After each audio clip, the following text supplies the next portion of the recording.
pemirsa Hidup Sehat yang berbahagia. Kali ini kita jumpa lagi dengan rubrik hubungan kesehatan dan puasa Ramadan.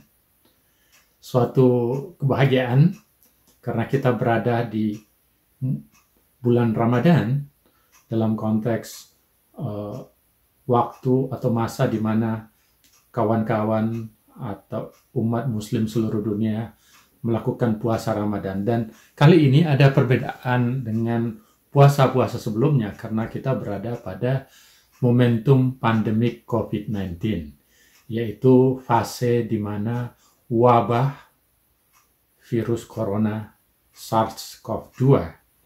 Nah, jadi yang kali ini yang saya akan bahas dalam rubrik kali ini hubungannya antara proses puasa dan hubungannya dengan kesehatan otak.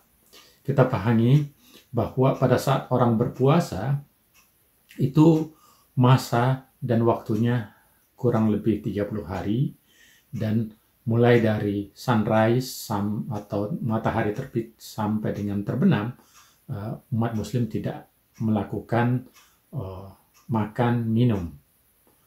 Dan tentunya pada fase ini adalah fase disebut dengan fase demetabolisasi fungsi kita.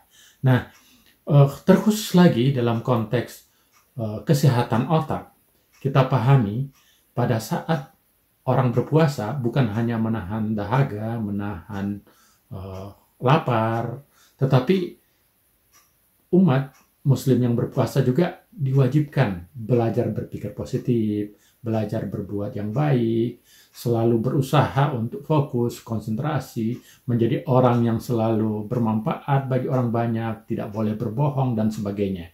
Nah, dalam konteks neuroscience atau ilmu tentang fungsi otak, itu ada 3 variabel yang sangat penting, yang disebut dengan neurogenesis, yaitu proses peremajaan sel-sel saraf. Yang kedua ada yang disebut dengan neurogenesis atau neurokompensasi, dalam artian adaptasi otak kita karena otak itu bersifat plastis.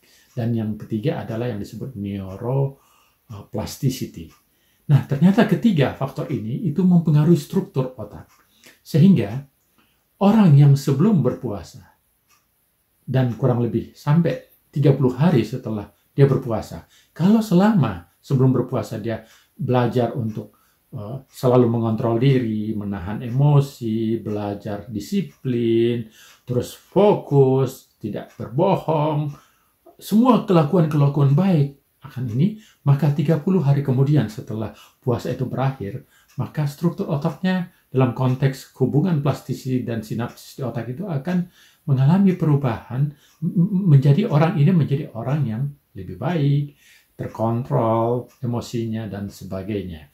Sehingga puasa Ramadan itu memberikan manfaat dalam hal memperbaiki fungsi, struktur, dan peran otak umat muslim, sehingga dengan demikian dia bisa menjadi apa yang kita sebut terbentuk kepribadian, terbentuk fungsi, terbentuk skill, kalau kita bahasa keterampilannya, terbentuk kebiasaan atau habit, a new habit people, a new kebiasaan.